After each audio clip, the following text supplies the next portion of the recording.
Cristóbal Colón no descubrió América. Descubrió una fractura que todavía divide al mundo. Durante siglos lo llamaron héroe. Hoy muchos lo llaman opresor.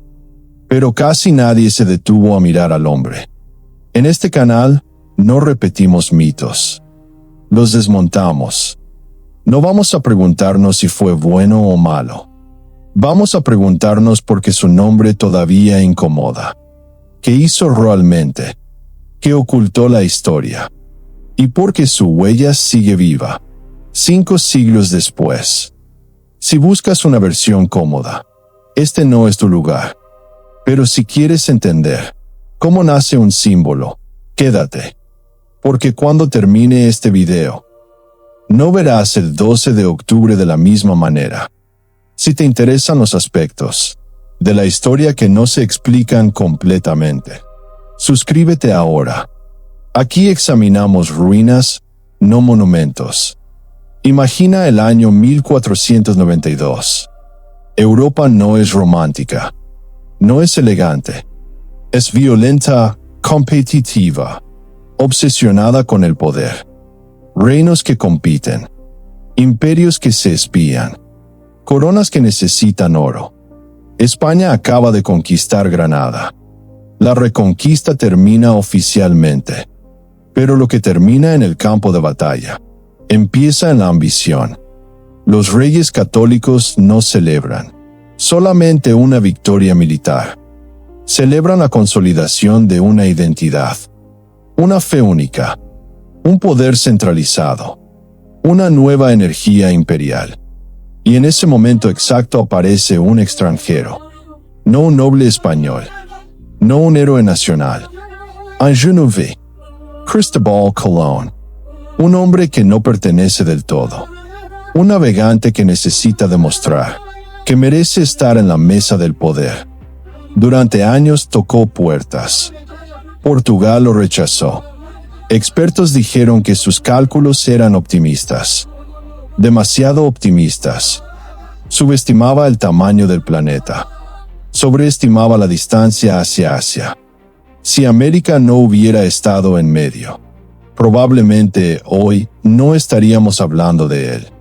No fue precisión matemática. Fue una apuesta. Y aquí empieza el primer quiebre del mito. Nos dijeron que fue un visionario brillante, pero la realidad es más inquietante. Colón no sabía exactamente lo que hacía. Creía en su idea con una fe casi religiosa. Y esa fe era tan fuerte que anulaba la duda.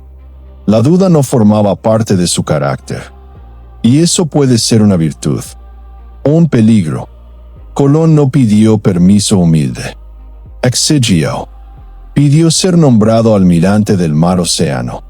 Pidió ser virrey de todas las tierras descubiertas. Pidió el 10% de cada riqueza futura. Eso no es romanticismo. Eso es estrategia de poder. No quería solo navegar. Quería gobernar. Imagínalo frente a la corte. Un extranjero insistiendo en que podía cambiar el destino del reino. No ofrecía certezas. Ofrecía posibilidad. Y la posibilidad es peligrosa. Porque seduce. Isabel de Castilla no apostó por un sueño ingenuo. Apostó por una ventaja estratégica contra Portugal. Colón era útil. Y él lo sabía. 3 barcos. La Huanta y Pinta. La Niña.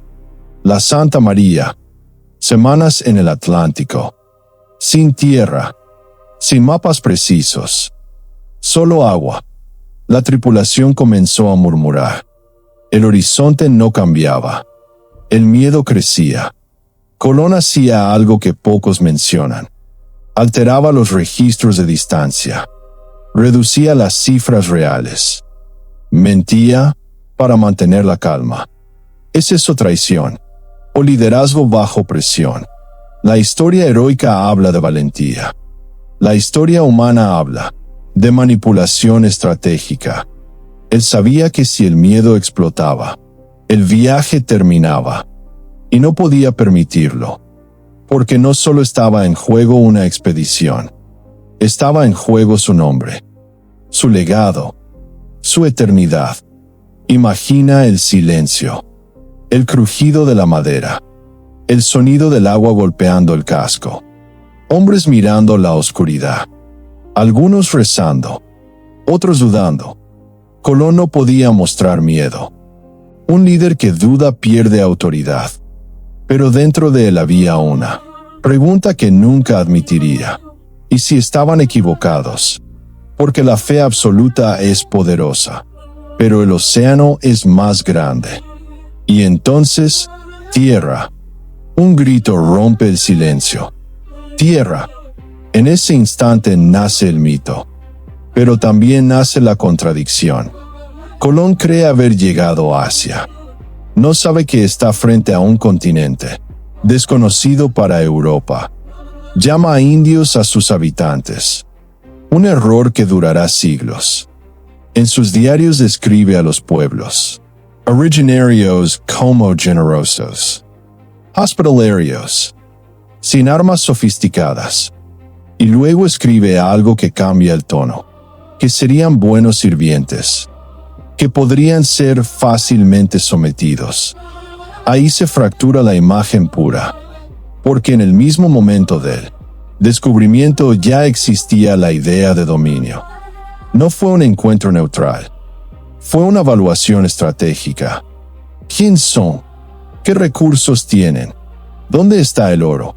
Colón no estaba explorando por curiosidad científica. Estaba buscando riqueza y poder. Este es el punto donde la historia deja de ser romántica, porque descubrir no es lo mismo que comprender, y llegar no es lo mismo que respetar.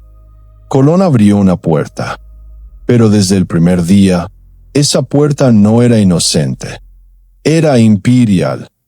Descubrir fue solo el comienzo. Gobernar fue la prueba real. Cuando Colón regresó a las nuevas tierras con más barcos y más hombres, ya no era solo un navegante. Era autoridad. Era ley. Era el representante directo de la corona. Y el poder revela lo que el viaje esconde. Los primeros asentamientos no fueron ordenados ni gloriosos. Fueron tensos, desorganizados, marcados por la obsesión del oro. Los colonos esperaban riquezas rápidas, montañas doradas, ríos brillantes. Pero la realidad fue distinta. No había oro suficiente para satisfacer expectativas. No había estructura sólida. Había frustración. Y cuando la frustración crece en territorios nuevos, alguien tiene que imponer orden. Colón eligió imponerlo con dureza. Se establecieron tributos. Ciertos pueblos debían entregar cantidades específicas de oro. Quien no cumplía era castigado. El problema no era solo la búsqueda de riqueza, era el método. Colón había cruzado un océano apostando todo. No podía volver con las manos vacías.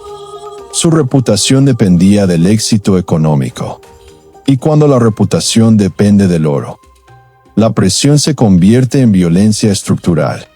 Los informes comenzaron a llegar a España, no solo de indígenas, también de colonos españoles.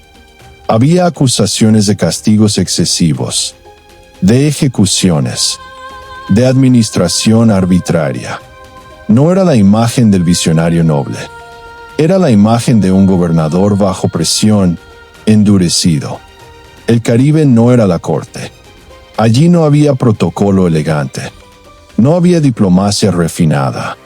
Había supervivencia. Colón gobernaba lejos de la mirada directa de los reyes. Y el aislamiento cambia a las personas.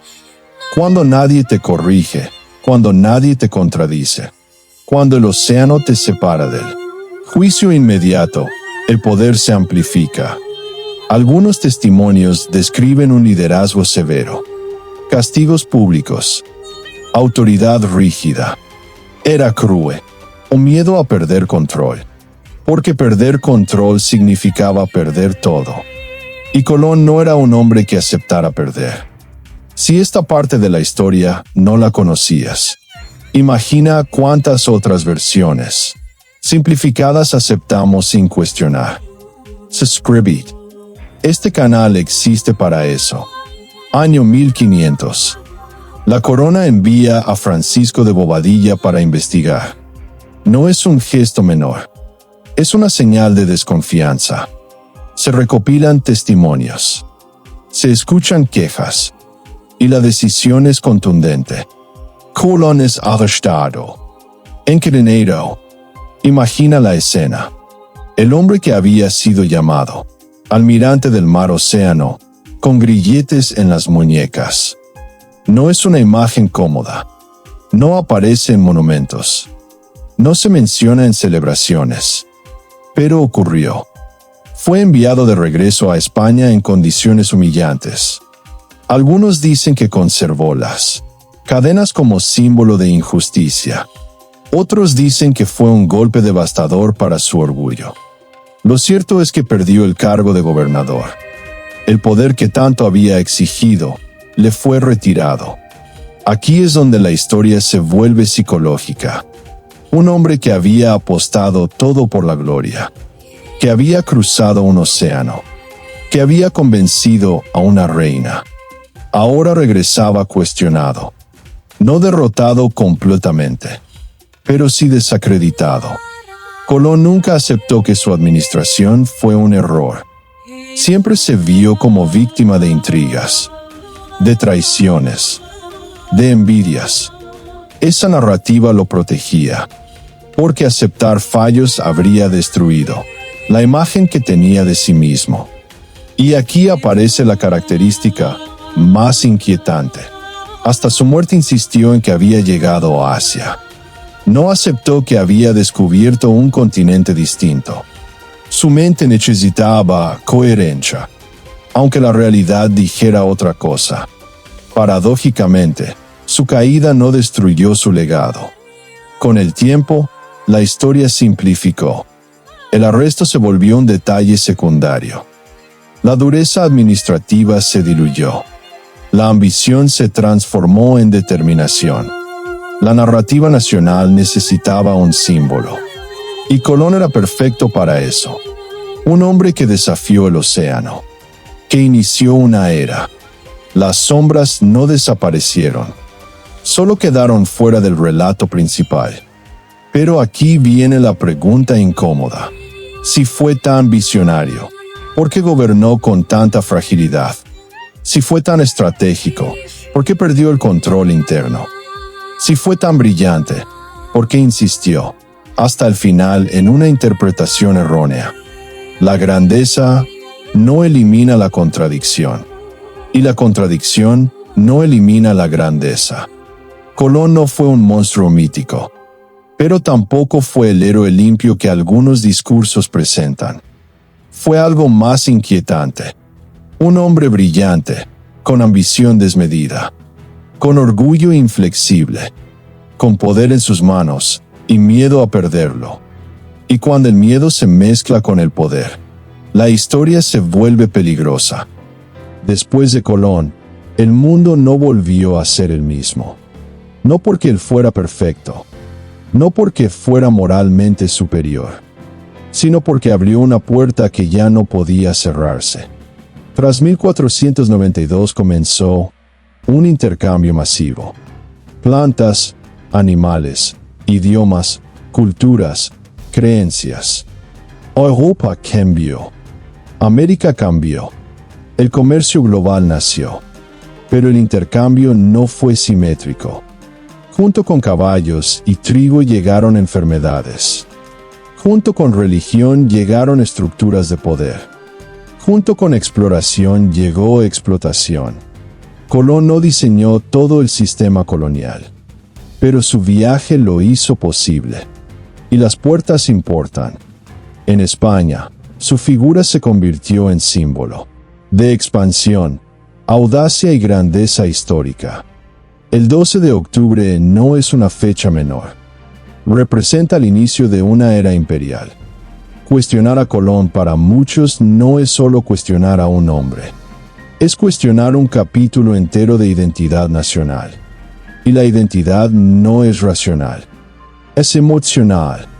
Por eso el debate no es frío. Es intenso. Porque cuando se toca un símbolo, se toca el orgullo. En muchos países de América Latina, la figura de Colón tiene otro significado. No es el inicio de la modernidad. Es el inicio de una herida histórica. Colonization. Desplazamiento. Violencia estructural. Aquí el mito cambia de color. El mismo hombre que en un lugar simboliza valentía, en otro simboliza dominación. Y ambas narrativas nacen del mismo hecho, 1492. Esto demuestra algo poderoso. La historia no es un espejo limpio. Es un prisma. Depende del ángulo, cambia la luz. Sería simplista convertir a Colón en el villano absoluto. No actuó solo. No inventó la mentalidad expansionista. No creó el deseo europeo de riqueza y control. Era hijo de su época. Pero ser hijo de una época no elimina responsabilidad. Lo complejo es aceptar ambas cosas al mismo tiempo. Que fue producto de un sistema, y a la vez actor dentro de él. Que tuvo valentía real y decisiones cuestionables. Que fue visionario en cruzar el océano, ilimitado al no entender completamente lo que encontró. Hay algo que pocas veces se dice en voz alta. Colón murió convencido de que había llegado a Asia. Nunca aceptó la magnitud real de su hallazgo. Es casi trágico. El hombre que abrió un continente, sin saberlo. El hombre que cambió el mundo, sin comprenderlo completamente. Hay una ironía profunda ahí. Su mayor logro fue también su mayor error conceptual. Con el tiempo, los detalles incómodos se suavizaron. Las cadenas desaparecieron del relato popular. La dureza administrativa quedó en notas secundarias. La ambición se transformó en determinación admirable. La historia oficial necesitaba claridad. Y la claridad simplifica. Pero la simplificación borra matices. Y los matices son donde vive la verdad. Entonces, si quitamos los monumentos, si quitamos la indignación moderna, si quitamos el orgullo patriótico, y dejamos solo al hombre frente al océano, ¿qué vemos? Un extranjero buscando reconocimiento. Un navegante convencido de su cálculo. Un líder capaz de mentir sobre distancias para mantener control. Un gobernador que perdió autoridad. Un símbolo que divide continentes. No vemos un dios. No vemos un demonio. Vemos a un ser humano con poder. Y el poder magnifica tanto la luz como la sombra. Tal vez el problema nunca fue Colón. Tal vez el problema es nuestra necesidad de héroes puros. Queremos figuras limpias. Historias sin grietas. Símbolos que no incomoden. Pero la historia real es más cruda. Los grandes cambios casi nunca son moralmente simples. El progreso para unos puede ser tragedia para otros.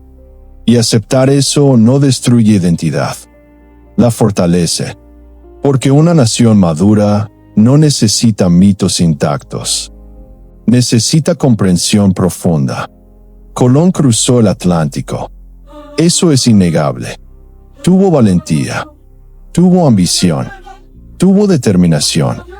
También tuvo errores de cálculo. Decisiones duras. Fracaso administrativo. Orgullo inflexible. Cambió el mundo. Pero cambiar el mundo no significa hacerlo sin consecuencias. Y quizás la verdadera pregunta no es, ¿fue héroe o villano? Quizás la pregunta es, ¿estamos preparados para aceptar que la historia es incómoda? Que nuestros símbolos pueden ser complejos. Que la grandeza y la sombra pueden coexistir. Porque solo cuando dejamos de